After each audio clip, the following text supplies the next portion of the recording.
Welcome back to the Gardening with Joe and Holly radio show. Miss any of those sponsors? You can find them at our parent website, thewisconsinvegetablegardener.com. Holly, let's go to the hotline and bring in our guest for this week. Matt Mattus is a gardener, blogger, lecturer, and author with a lifelong passion for horticulture. He is also the Senior Director of Horticulture for the American Horticultural Society in Washington, D.C. Welcome to the program, Matt. Thanks, Holly. I'm joy to be on here again. Well, we spoke about in the intro there, a lifelong passion for gardening. Where did that originate? Was it a grandparent, was it a parent, or did you find it as a child and was like, hey, this is kind of cool? I am definitely one of those garden nerds who, at my earliest memory, I was a gardener. But my parents were gardeners, and they are old stock. My parents had me in their 50s, and this was in the 1960s. And I never knew my grandparents, but I live in the house that my grandparents built. So there are 3 or 4 generations of gardeners who lived here. So I was certainly brought up with gardening all around me. I could not avoid it. Well, and that was a time, and we're much younger than that, where gardening was it was a must. It wasn't kind of a hobby for people for everybody. It was kind of, you had to garden in order to supplement some of your nutrition. Absolutely. We still have a storeroom in the cellar, kind of with a cork door, where we kept all the canned goods, because they were Depression era parents. So didn't throw anything away. Everything had a purpose. Yeah. Oh yeah, and hundreds of jars of canned goods. So I came from that world. I feel like I missed 2 generations. That's very interesting. So with the American Cultural Society, you released a new book recently, American Horticultural Society, Essential Guide to Organic Vegetable Gardening. Tell us more about that book, maybe what our listeners could learn from it, something to pique their interest to pick up a copy. Oh, sure. Absolutely. Yeah, it's a wonderful book. And like 250 pages with just about every vegetable you can imagine featured in it. And what's great about it is it's written for you could be a beginner gardener, or you could be a expert, and you're still going to grab something out of it that's useful. You could be an organic gardener, you could be a conventional gardener, and it sort of covers everything from what to use for a mulch, and if you don't want to mulch, what else can you do? So it's very useful. It's a very useful book from that perspective. Well, I want to go back to your growing up. Is there something that was in your parents' garden that just doesn't exist anymore, that you don't see anymore, or that you are trying to grow that you just can't figure out how they did it? Yeah, it's funny you say that. I mean, and they were, my parents were Lithuanian, my grandparents were. So we grew up with, horseradish and cabbages and parsnips and things like that. So there were, these are vegetables we can certainly buy now at a fancy supermarket, but not something most people grow in their vegetable garden, right? And we certainly grew our share of string beans and tomatoes and the staples, potatoes. But I always struggled trying to grow horseradish. I still do. I've kind of mastered growing parsnips. And it's funny how I learned how. I sort of watched YouTube videos of, it's mostly men in the United Kingdom who compete trying to grow the largest vegetables. And You may see them at Chelsea or something, and there are clubs for that. But they will often outline how they grow giant carrots. We don't need to have 9-foot long carrots, but what they do with parsnips is, they dig a hole, they use a pipe and they make a hole in the ground, they fill the hole up with sand. And then they start a parsnip in a root trainer, like you would start a deep pot, like you would a sweet pea plant. And, that's always what you're told not to do, is take a carrot, for instance, and transplant it. But with parsnips, they transplant carefully that very long, thin taproot into the sand. And I did that for a book I wrote, and I had remarkable parsnips. It's a lot of work. I don't do it all the time, but it does work. I have to say that. Yeah, it's fascinating over there what they will do in order to get a blue ribbon and a picture for worldwide fame. But that is very interesting how they plant those carrots and those root crops.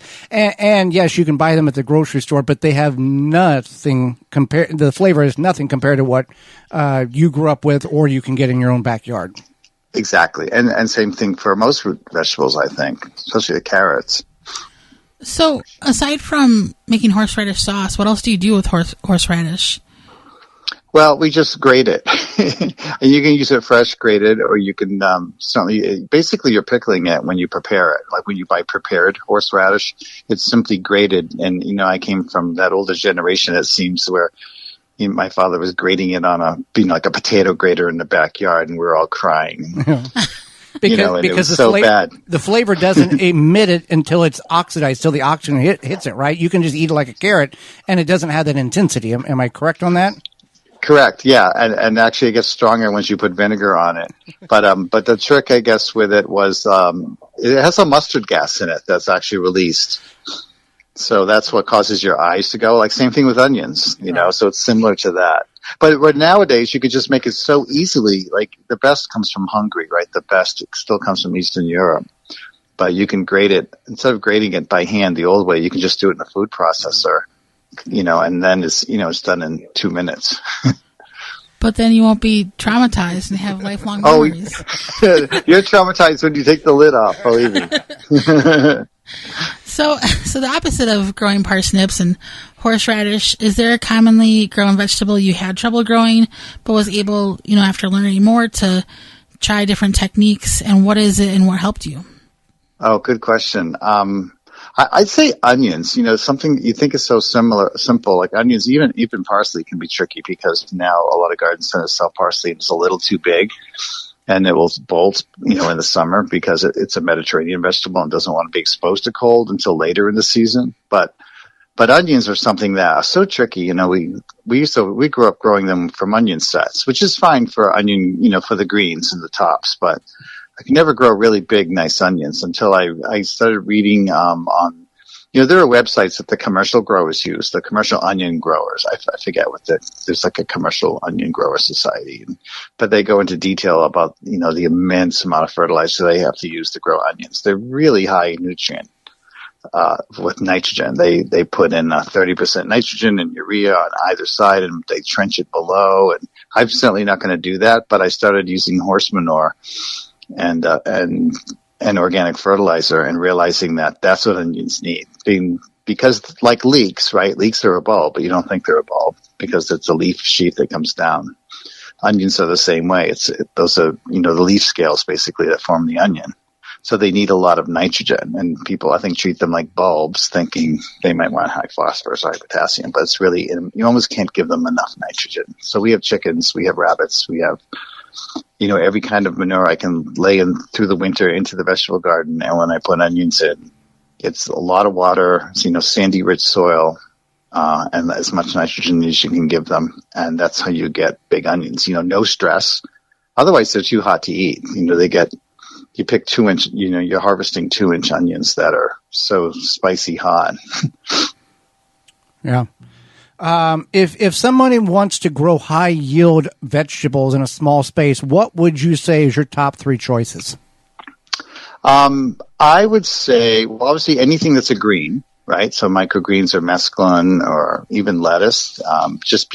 I always be conscious in how you plant it. If you buy 2 6-packs of lettuce, that's 12 plants. Know that they're all going to be harvested at the same time. And what are you going to do with 12 heads of lettuce? Right. So either time that out, but, you get a lot per square foot that way. I think pole beans, if you can, if you're not growing in containers, if you're growing in the garden, the pole beans are really, you get a lot per square foot. If you're growing up upon teepees versus, rows of beans. Right.